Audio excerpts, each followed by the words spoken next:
I never imagined my life could crumble so quickly. Like a house of cards you spend years building that someone knocks down with a simple breath. My name is Jasmine. I'm 32 years old. I'm a lawyer.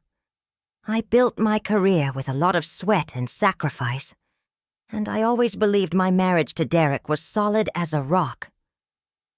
We had been together for 8 years, married for 5, and I really thought we had something special, something that people around us envied. Our photos on social media showed a perfect couple, always smiling, always happy, and I deeply believed in that image. But the truth, that cruel truth that no one prepares you to face, is that sometimes the person who sleeps beside you every night is the same one planning your replacement. And that's exactly what Derek did to me. Everything started to change subtly about 6 months ago. Derek started working later, going to more happy hours with colleagues, spending more time on his phone with that silly smile on his face that I hadn't seen directed at me in ages. I tried not to be paranoid, tried to trust after all. Trust is the foundation of any relationship, right? But that inner voice, that female intuition that never fails, kept poking me, saying something was wrong. I ignored it for weeks, maybe months, because it's easier to live in denial than to face a painful truth. Until one night, when Derek was in the shower, his phone vibrated on the nightstand. I'm not the type of woman who goes through her husband's phone. I always respected his privacy. But that night, something made me look, and there it was, a message from Victoria, with a heart next to the name saying, "Can't wait to see you tomorrow, my love. You're everything I've always wanted." But my world stopped at that moment. My heart raced so fast I thought it would burst out of my chest. My hands trembled holding that phone, and I felt a mixture of anger, sadness, shock, and a pain so deep it felt physical. When Derek came out of the bathroom, I was sitting on the bed with the phone in my hand. He turned pale, completely pale, and for the first time in 8 years, I saw genuine fear in his eyes. He didn't try to deny it, didn't try to lie, just stood there like a deer paralyzed by car headlights. I asked how long, and he said 6 months. 6 months. Half a year of my life living a lie while he was building a parallel life with another woman.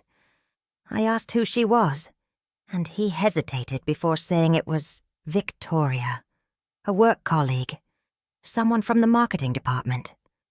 Of course, I thought. It's always someone from work. The conversation that followed was one of the most painful of my life. Derek told me he was in love, that Victoria was different, that she understood him in a way I supposedly didn't understand anymore.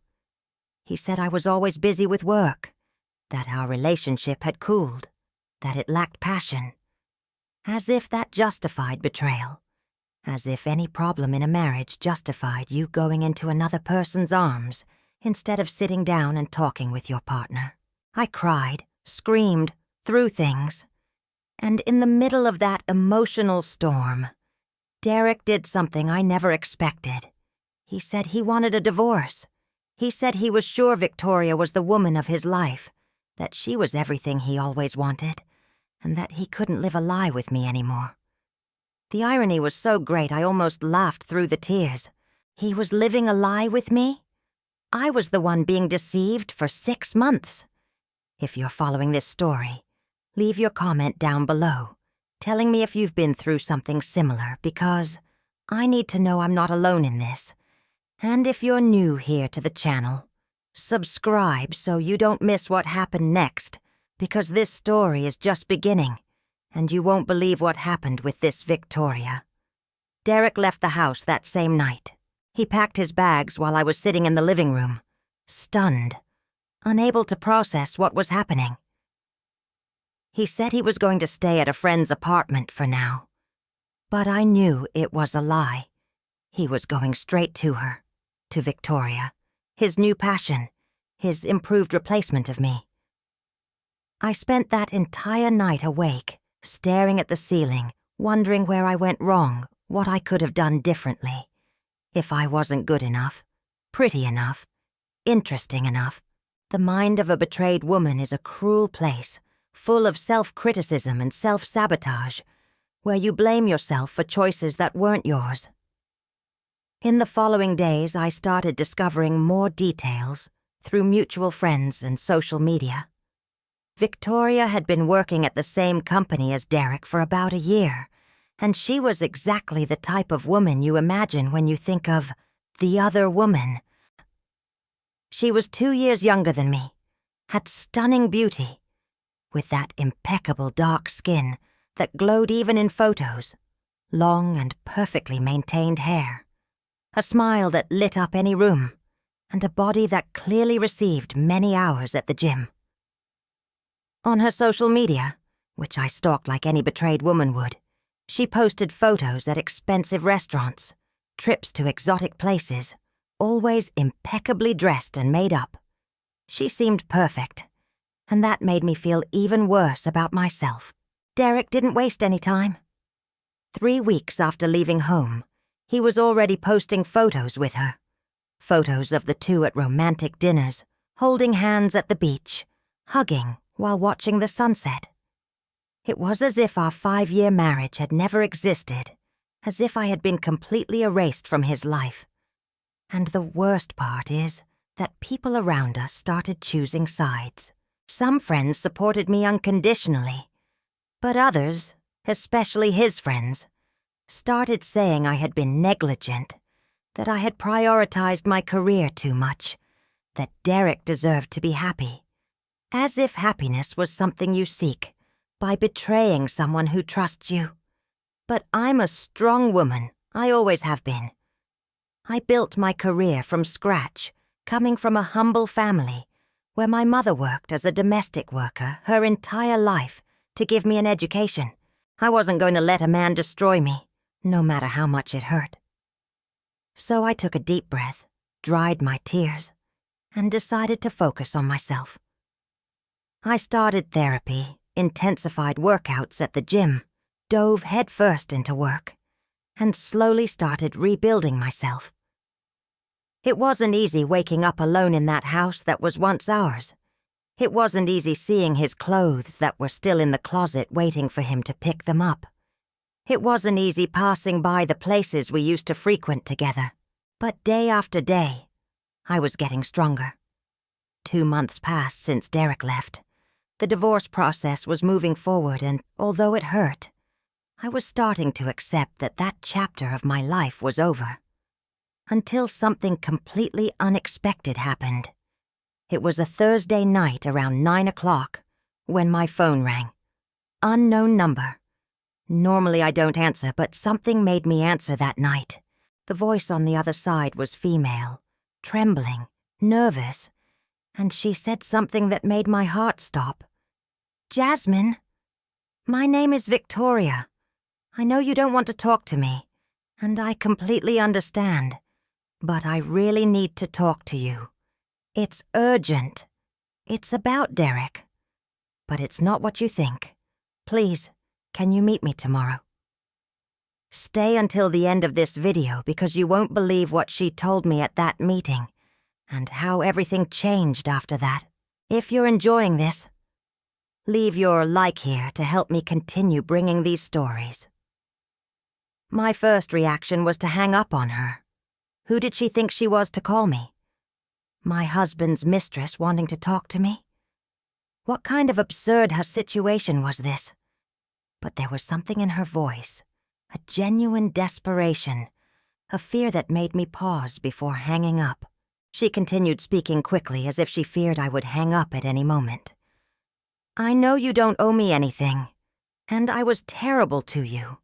I know that. But I discovered something about you that changed everything. Something Derek never told me. Please, just give me 30 minutes. You choose the place, the time. But please, meet me. I need to tell you in person." Something about you that changed everything? What the hell did that mean? My curiosity was stronger than my hatred, and I agreed to meet her the next day at a public cafe in broad daylight where I would feel safe. I spent the entire night awake, imagining what she could have discovered about me. Had Derek spread lies? Had she investigated my life? 1,000 scenarios went through my head, each one more absurd than the last. The next day, I arrived at the cafe 15 minutes early, chose a table with a view of the door, and waited. Victoria arrived punctually, and when I saw her in person for the first time, I had to admit she was even more beautiful than in the photos. But there was something different about her. Her eyes were red and swollen from crying so much. She wasn't wearing that impeccable makeup from the photos, and her posture was that of someone completely defeated. She sat across from me and immediately started crying, which caught me completely by surprise. "Jasmine, I don't even know where to start," she said between sobs. "I was a complete idiot. I destroyed a marriage. I was an accomplice to betrayal, and I thought I was living a fairy tale. Derek painted me a completely different picture of you two. He said the marriage had been dead for years, that you were cold and distant, that there was no more love between you. He made me believe I was saving him from an unhappy situation. I know that doesn't justify anything, absolutely anything, but I need you to know that I didn't know the whole truth." I was confused. Where was she going with this? She continued. 3 days ago, I was at Derek's apartment, the one he rented after leaving your house. He was in the shower and his phone rang. It was his mother, so I answered because I thought it might be important. And his mother, not knowing it was me, started talking about you. She was crying, saying she didn't understand how Derek could do this to you, especially now, especially with everything you're going through. I was confused and asked what she was talking about. There was silence on the other end, and then she asked who I was. When I said my name, she hung up on me. Victoria paused, grabbed a napkin to dry her tears, and continued. I was desperate, wanting to know what she was talking about. What everything were you going through? When Derek got out of the shower, I confronted him. I asked what he had hidden from me about you. And Jasmine, he tried to lie, but I insisted, shouted, cried, until he finally told the truth. And when he told me, I felt my world collapse. My heart was racing. What had Derek told her? Victoria looked directly into my eyes and said the words I never expected to hear. Derek told me you were diagnosed with a benign brain tumor 4 months ago, 2 weeks before he started the affair with me. He said you were undergoing treatment, that doctors said there was a risk of complications, that you were scared. And it was exactly at that moment when you needed him most that he started cheating on you with me. He abandoned you at the most vulnerable moment of your life. I was paralyzed. It was true. 6 months ago, I had started having terrible headaches and dizzy spells. After several tests, they discovered a benign tumor that needed to be monitored. The doctors said I would probably need surgery, but they wanted to wait a few months to evaluate better. I told Derek, cried in his arms, and he promised me we would be in this together, that he would support me. And 2 weeks later, he started an affair with Victoria. 2 weeks after I received one of the most frightening diagnoses of my life, he was in another woman's arms. Comment down below what you think I answered her at that moment, because the twist in this story isn't over yet. You have no idea what happened next. Victoria continued. Jasmine, when Derek told me this, I literally got sick. I went to the bathroom and threw up. I felt like the worst person in the world. I was with a man who abandoned his sick wife. What kind of person does that? And worse, what kind of person am I for having been an accomplice to this without knowing? I confronted Derek. asked how he could do something so cruel, so inhuman. And you know what he said? He said he couldn't handle the situation, that it was too heavy for him, that he needed an escape valve, that you had become different after the diagnosis, more serious, more distant. He literally blamed you for being scared about a brain tumor. I listened to all of this in shock. Part of me wanted to scream, cry, punch the table, but another part was strangely calm, as if I was finally understanding who Derek really was. Victoria continued. I broke up with him right then. I grabbed my things and left. He tried to hold me back, said I was being dramatic, that the tumor was benign and you would be fine, as if that changed anything, as if the fact that it was benign made it less scary for you, or justified him cheating on you. I blocked him on everything. Jasmine, everything. And I needed to tell you this in person because you deserve to know what kind of man he is. You deserve to know that you did nothing wrong, that it wasn't your fault, and that he's simply a despicable coward who doesn't deserve you, me, or any woman. Tears started streaming down my face, but they weren't tears of sadness. They were tears of anger, validation, relief at finally understanding that none of this was my fault. Victoria took my hand across the table and said, I know you don't owe me forgiveness. I don't deserve it. But I needed you to know that I left, that when I discovered the truth about who he really is, I ran, and I'm going to make sure everyone who knows both of you knows exactly what kind of man Derek is. We stayed at that cafe for 2 more hours talking. Victoria told me everything about their relationship, how Derek manipulated her, the lies he told, how he painted himself as a victim of an unhappy marriage. She also told me Derek was desperate trying to talk to her, sending messages, calling, begging her to come back. But she was firm. She showed me the messages he was sending, and they were pathetic. He said he had made a mistake telling her about my diagnosis, that she was overreacting, that their love was real and shouldn't end because of misunderstandings. Before we said goodbye, Victoria did something that completely surprised me. She gave me an envelope. Inside were copies of all the messages between her and Derek, screenshots of conversations where he spoke badly of me, and even audio recordings where he admitted starting the affair while I was dealing with the diagnosis. Use this in the divorce, she said. He doesn't deserve anything. And I'll testify in your favor if needed. It's the least I can do. In the following weeks, the news spread like wildfire. Victoria kept her word and told mutual acquaintances about what Derek had done. The reaction was devastating for him. Friends who previously took his side were disgusted. His family, especially his mother, stopped talking to him.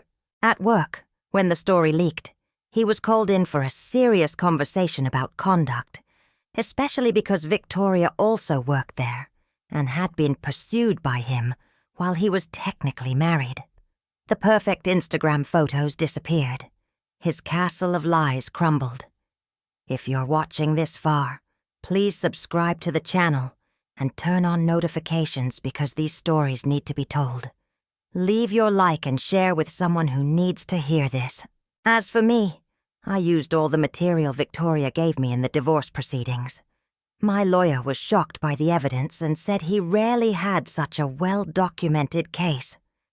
Derek tried to contest, tried to say it was manipulation, but there were audios, messages, timestamps, everything. The judge was particularly harsh with him when he learned about the circumstances of the betrayal, especially involving my medical diagnosis. I got to keep the house, a larger percentage of the assets, and Derek had to pay significant compensation. My tumor, for those who are concerned, was operated on 3 months after that meeting with Victoria. The surgery was a success, and although recovery was difficult, I had an incredible support system. My family, My true friends, and surprisingly, Victoria, who became an unlikely friend during this process. We connected in a strange way, two women who were deceived by the same man, but who chose to support each other instead of destroying each other. Today, a year after all this, I'm completely recovered from surgery. I have no more contact with Derek, except through lawyers to resolve the last divorce issues. I heard he's alone, that he tried to get back with both me and Victoria, and we both rejected him. They say he's depressed, that he lost several friends, that his reputation is destroyed. I won't lie and say I don't feel a certain satisfaction with that, because I do. It's not revenge, it's justice. Victoria and I meet once a month for coffee. She entered therapy to process everything that happened and is dating someone new, someone who, according to her, is transparent and honest. I'm not ready to date yet, but I'm happy alone. I've rediscovered who I am without Derek, and I'm building a life that is genuinely mine. The lesson I learned from all this is that sometimes the worst things that happen to us end up revealing truths we needed to see. If Derek hadn't cheated on me, I would have spent more years of my life with a man who was capable of abandoning me in my most vulnerable moment. I would have wasted more time with someone who didn't truly love me, who wasn't capable of being with me in sickness and in health, as he promised at the altar. And Victoria, in a strange way, gave me the greatest gift possible, the truth. She didn't have to tell me. She could have broken up with Derek and moved on with her life, leaving me in ignorance. But she chose to reach out to me, tell me everything, and give me the tools to completely free myself. For that, despite everything, I'm grateful to her. If you're going through betrayal now, if you're feeling destroyed, insignificant, like you're not good enough, I want you to know, it's not about you. It never was. Betrayal speaks to the character of the person who cheats, not the value of the person who is betrayed. You are strong, you are valuable, and you will overcome this. It may not seem like it now, when the pain is fresh and everything seems impossible, but you will. I'm living proof of that. Comment down below your story if you identify with something I went through, or simply leave a message of support for other women who are watching and need strength. We need to support each other, lift each other up, because together we are stronger. And don't forget to give that like and subscribe to the channel, because I'll continue bringing real stories of strong women who overcame adversity. The last time I heard about Derek was 2 months ago. He tried to send me a long message, apologizing, saying it had been the biggest mistake of his life, that he was in therapy, that he now understood how cruel he had been. I read the entire message, and honestly, I felt nothing. Not anger, not sadness, not satisfaction, just nothing. And that's how I knew I had truly moved on. When the person who was once everything to you becomes just someone you knew, you know you've truly turned the page. I replied with a single sentence. I wish you find peace and become a better person, but that won't be with me. Take care. And I blocked him on everything. That chapter was officially closed. My life now is different, but it's mine. I wake up every day grateful to be alive, healthy, and free. Free from lies, from manipulation, from someone who didn't value me. I went back to doing things I loved and had abandoned during marriage. Painting, dancing, solo travel. I reconnected with myself and discovered that I'm incredible company. And as for the future, I don't know what it holds. Maybe I'll find someone who truly loves me, someone who stays by my side both on good days and bad. Or maybe I'll be happy alone for a long time still, building my career, enjoying my friendships, living life on my own terms. What I know is that I'll never again accept less than I deserve. I'll never again dim my light to make someone feel comfortable. And I'll never again ignore that inner voice that warns me when something is wrong. For all of you watching this now, whether you're the betrayed woman or even someone who has been the other woman, like Victoria, and regretted it, know that there's always time to do what's right. Victoria could have continued with Derek even after discovering the truth, but she chose her integrity. She chose to do the right thing, even though it was difficult. And for that, she has my respect. This story isn't just about betrayal. It's about new beginnings, about women supporting each other, about finding strength where you thought there was only pain. It's about looking at your reflection in the mirror and recognizing the warrior you always were, but that maybe you had forgotten. So I ask, leave your comment down below. Tell your story. Leave a word of support. Say what this story made you feel.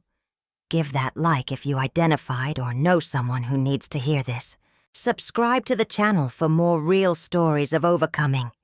And share this video, because there are many women out there thinking they're alone, thinking the betrayal was their fault, and needing to hear that no, they're incredible, and they'll overcome this too. The healing journey isn't linear. There are days you wake up feeling invincible, and others when sadness catches you by surprise. But each day that passes, you get a little stronger, a little more yourself, a little more free. And one day you wake up and realize that person who destroyed you no longer has power over you. And that day, my loves, that day is liberating. Thank you for watching until the end. Thank you for being here, for listening to me, for being part of this community of strong women. Don't forget, you are incredible, you are strong, and you deserve all the love and respect in the world. A huge kiss to each and every heart. And until the next video,